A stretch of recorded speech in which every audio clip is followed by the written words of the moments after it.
Mi nombre es Luisa Fernanda Espinosa y les voy a hablar de la segunda parte de este taller que se denomina ¿Qué es vender tecnología consultivamente?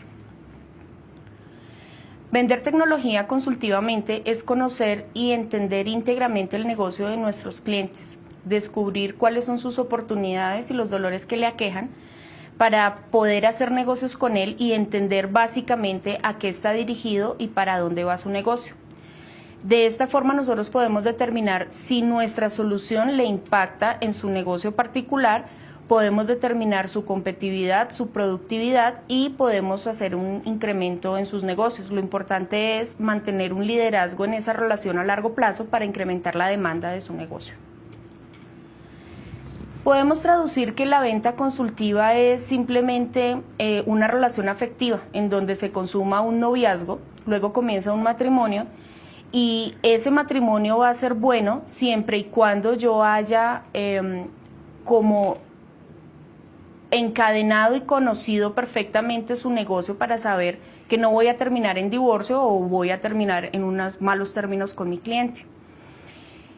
La idea es que cuando nosotros conocemos y empezamos esa relación como algo afectivo, como les decía antes, un noviazgo, un matrimonio, poder afianzar esa relación con él, podamos incrementar los costos y las utilidades de nuestro cliente. Primero que todo tenemos que diferenciar cuáles son los comportamientos de un consultor o de un proveedor cualquiera. Para un consultor, su producto siempre va a ser un aumento de utilidades, es decir, tenemos que demostrarle al cliente y hacerle ver que nuestro negocio particular va a ser un incremento en sus negocios, un incremento en sus ganancias. Un proveedor cualquiera, simplemente su utilidad no va a ser el producto como tal, sino el precio. Es cuando encontramos que hay proveedores que se centran en que su precio sea el más barato, más no el beneficio de su producto.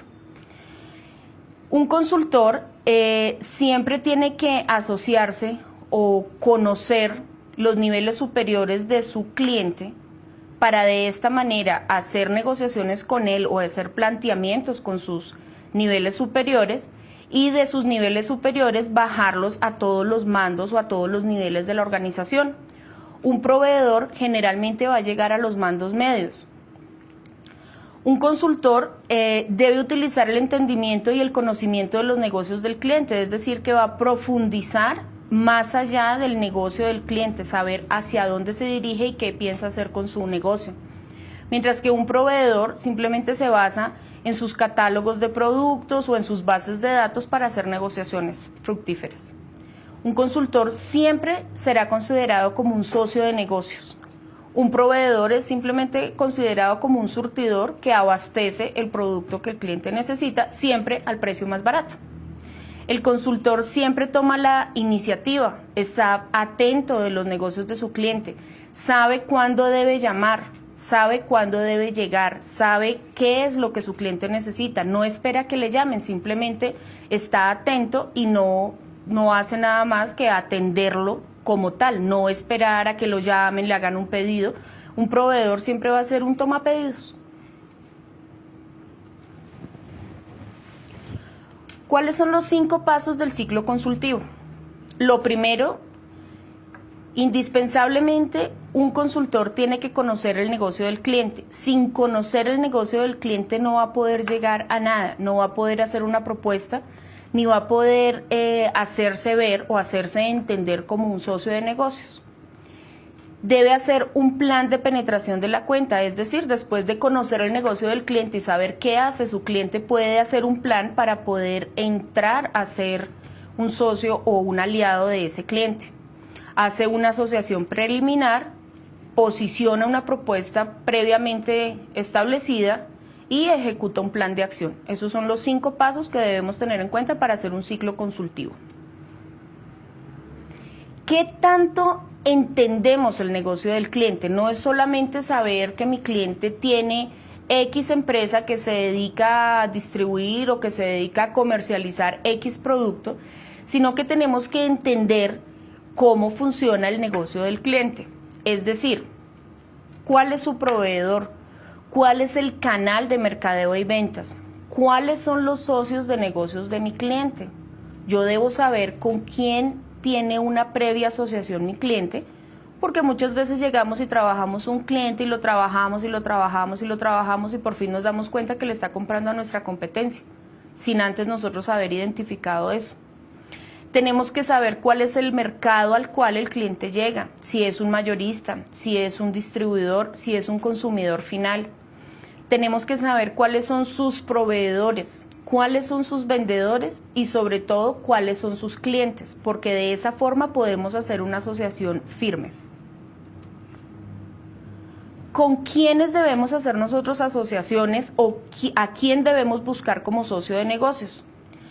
Tenemos que identificar cuál es el volumen actual de ventas del cliente al que queremos llegar, cuál es el potencial de ventas futuras, cuál es la rentabilidad actual, la rentabilidad futura, qué capacidad tiene nuestro cliente para trabajar en conjunto, cuál es el valor estratégico de industria, cuál es su imagen, cuál es su visibilidad, cuál es la necesidad de servicios que requiere nuestro cliente, es decir, qué necesidad tiene nuestro cliente de que nosotros le brindemos servicios o que le hagamos asesoría. ¿Cuál es el impacto que va a tener nuestro cliente con nuestro producto? Es decir, si yo le llevo mi producto, yo tengo que saber con qué otros productos que él ya esté distribuyendo o que ya esté manejando podemos hacer combinaciones estratégicas, podemos aliarnos con otras marcas que estén dentro de nuestro cliente para poder tener una entrada mucho más fácil. Tenemos que saber si de pronto nuestro cliente ha entrado en un nuevo proceso, es decir, que ha contratado más gente o que planea abrir un departamento de mercadeo, que ha planeado abrir un telemercadeo, por ejemplo. Tenemos que saber en qué está nuestro cliente para poder determinar cómo le podemos ayudar y cómo nuestro producto va a ser bien visto y bien recibido dentro de la organización.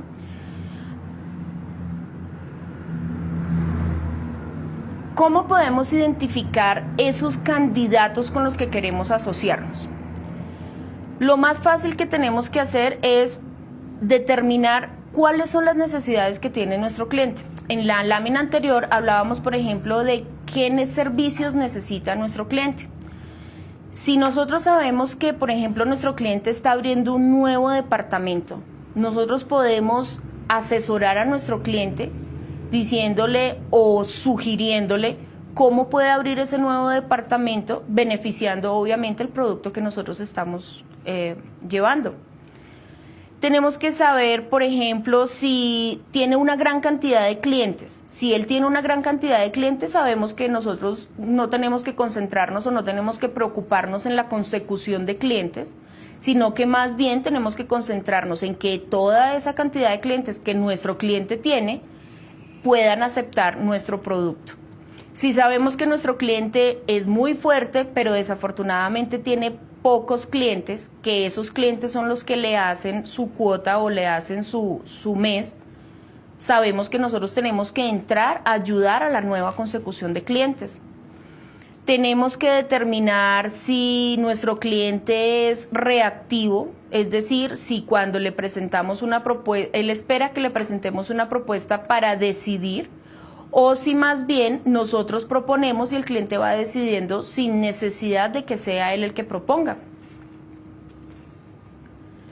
¿Cómo podemos dividir en tipos de relaciones o la tipología de las relaciones? Hay relaciones estratégicas y relaciones operativas. Las relaciones estratégicas tienen que ver más con el propósito que queremos con ese cliente. Si tenemos un propósito definido, vamos a sacar una relación de alianza con él. Si queremos un propósito permanente, vamos a sacar una relación de asociación con nuestro cliente. De otro lado, tenemos las relaciones operativas que tienen que ver con las relaciones transaccionales, es decir, tenga mi producto, deme mi dinero, o si es una relación cooperativa de toma y dame. ¿Cómo podemos lograr las relaciones estratégicas? Como les decía, tenemos que conocer muy bien a nuestro cliente. Es muy importante determinar cuál es el mercado interno que tiene nuestro cliente. Debemos tener intimidad con el cliente. Esa intimidad con el cliente se refiere a que no solamente hagamos relaciones comerciales o que no solamente nos limitemos al tema de comprar y vender, sino que conozcamos a nuestro cliente, no solo en su empresa, sino como persona. Cuáles son sus sueños, cuáles son sus objetivos, qué clase de relación familiar tiene, si es una persona casada, si es soltera, si tiene hijos. Es muy importante que conozcamos eso porque podemos focalizar a nuestro cliente en obtener sus sueños, obtener sus metas, obtener beneficios para su familia, para poderlo enfocar a tener negocios con nosotros. Tenemos que también determinar cuál es el valor superior del cliente, es decir, qué es lo más importante de nuestro cliente, cuáles son las sociedades que tiene y cuál es la utilidad y el crecimiento al que él espera tener. ¿Cómo se logran estas relaciones estratégicas? Simplemente desarrollando los archivos de información del cliente. En el nuevo milenio, nosotros estamos abocados a orientar el cambio de ambientes de baja información. Se dice por ahí que el que posee la información posee el poder, y es lo que nosotros podemos hacer con nuestro cliente, es tener la mayor información de él para poderle ofrecer un producto adecuado y un servicio que tenga una relación duradera en el tiempo. Hasta aquí llega mi parte del taller. Los invito a que vean la tercera parte, que este taller es bien interesante y que les va a ayudar a mejorar sus ventas.